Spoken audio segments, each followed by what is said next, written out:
Capítulo 18. Batalla de Miraflores. En la mañana del 15, después del café del desayuno, se nos ordenó trasladarnos a más de 2 kilómetros de donde estábamos, en pleno campo, y ahí se organizó el campamento. Se armaron nuevamente los fogones para el rancho, y mientras se preparaba se ordenó limpieza de armamento y que los oficiales contáramos las municiones que a cada cual le quedaban para completar la dotación reglamentaria. Hasta la hora del rancho, poco después de mediodía, la tropa se ocupó en efectuar esa faena, y los oficiales en vigilarla y repartir municiones. Todas las conversaciones versaban sobre el armisticio que se decía había convenido nuestro general, y de que se trataba de negociaciones de paz. Muchos, la mayor parte creo, pensaban que ya no se combatiría más, que entraríamos a Lima solo para firmar la paz, y que pronto regresaríamos a la amada patria. Después del rancho, mientras algunos oficiales y soldados se echaban a dormir, otros se dispersaron para visitar a sus amigos de otros cuerpos o para procurarse camotes u otros vegetales comestibles. Yo opté por dormir.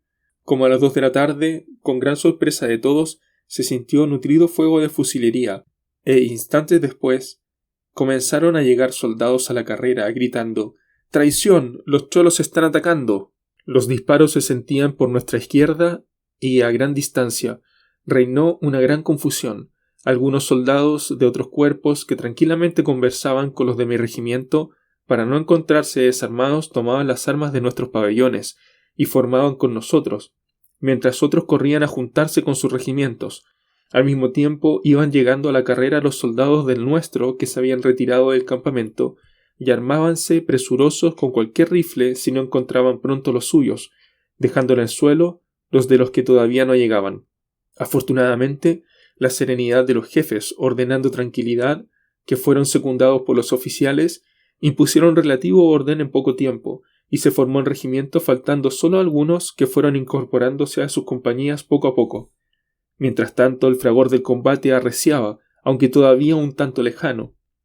Pasados algunos minutos, llegó a galope un ayudante del Estado Mayor, que transmitió órdenes al comandante Robles, que ya estaba a caballo, y ordenó desfilar en dirección al campo donde se desarrollaba la batalla, cuyo fragor aumentaba por momentos y se sentía cada vez más cercano. Habíamos avanzado en esa dirección, y en formación unida 10 o 12 cuadras, y ya se había ordenado a los capitanes la dispersión en guerrillas de sus compañías para entrar en batalla, cuando llegó otro ayudante de Estado Mayor que conferenció breves momentos con el comandante Robles. Se ordenó nuevamente formación unida y contramarcha. Corrió el rumor en las filas de que el enemigo venía por la retaguardia a fin de iniciar un movimiento envolvente, y que ya había tomado la Escuela de Cabos, edificio que quedaba a 2 kilómetros aproximadamente de nuestra retaguardia, que se había destinado a ambulancia nuestra, y que concentraba fuerzas para tomarnos entre dos fuegos. Después de hacernos marchar en esa dirección 12 o 15 cuadras, se nos volvió a dar orden de contramarcha. Ahora se decía que los peruanos habían hecho avanzar la caballería en dirección a la Escuela de Cabos, solo a fin de llamar la atención de nuestros jefes hacia ese lado para hacerles distraer fuerzas, y que cuando creyeron haber conseguido su objetivo y se presentó nuestra caballería, se habían retirado. Al llegar al mismo punto, donde se nos había dado orden de desplegarnos en guerrillas, se renovó la orden y continuamos avanzando en esa forma y al trote, pero sin disparar. De pronto estalló una bomba, y luego otra, y muchas más. El enemigo tenía sembrado el campo con bombas semienterradas, que estallaban al tocarlas. Por ellas fueron heridos algunos soldados y clases, y siempre al trote, pero con grandes precauciones continuamos avanzando hacia unos murallones que se divisaban como a 1 kilómetro, desde los que nos hacían nutrido fuego. Cuando se acortó la distancia se nos ordenó fuego en avance. Las compañías desplegadas en guerrillas, en línea de tiradores y con sus sostenes y reservas, también desplegados en guerrillas, avanzaron con toda corrección haciendo nutrido fuego. Las punterías peruanas eran pésimas y solo hacían una que otra baja. Antes de llegar a los murallones donde el enemigo se había parapetado, aprovechándolos como trincheras, el fuego de nuestras filas arreció y el del enemigo comenzó a disminuir. A derecha e izquierda continuaba el combate con encarnizamiento. A poco disminuyó y acabó por extinguirse. El sol se iba a ocultar pronto, y se nos dio orden de acelerar la marcha sin dejar de hacer fuego, y momentos después llegamos a las trincheras enemigas y las traspusimos sin resistencia. El enemigo había dejado multitud de cadáveres en el campo.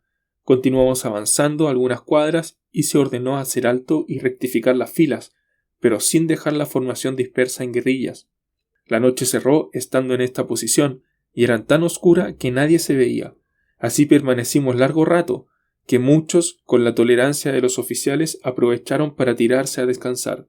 Se tocó llamada a capitanes, y cuando estos volvieron a las compañías, llamaron a los oficiales para decirnos que el regimiento iba a permanecer donde estaba y cómo estaba, hasta que se diera nueva orden, que de cada 2 hombres uno podía dormir mientras el otro hacía de centinela, que los oficiales y las clases debían también turnarse, a fin de que medio regimiento hiciera la centinela mientras el otro medio reposaba.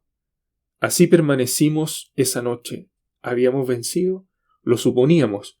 El ejército que tomó parte en las batallas de San Juan, Chorrillos y Miraflores, que dieron por resultado la toma de Lima, estaba dividido en 3 divisiones, cada una de las cuales se subdividía en 2 brigadas.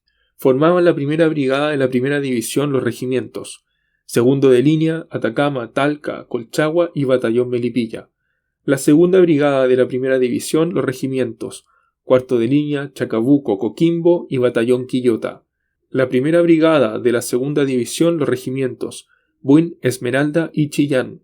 La segunda brigada de la segunda división los regimientos: Zapadores, Aconcagua y Navales. La segunda brigada de la tercera división los regimientos: Santiago, Concepción, Caupolicán y Batallón Bulnes y Valdivia. A la primera división se designó el regimiento de caballería Granaderos, a la segunda división el regimiento Cazadores, a la tercera división el regimiento Carabineros. Y las baterías de los 2 regimientos de artillería se distribuyeron proporcionalmente en las 3 divisiones. El total de combatientes ascendía a poco más de 23.000 hombres, de los que murieron 1.299 y salieron heridos 4.144.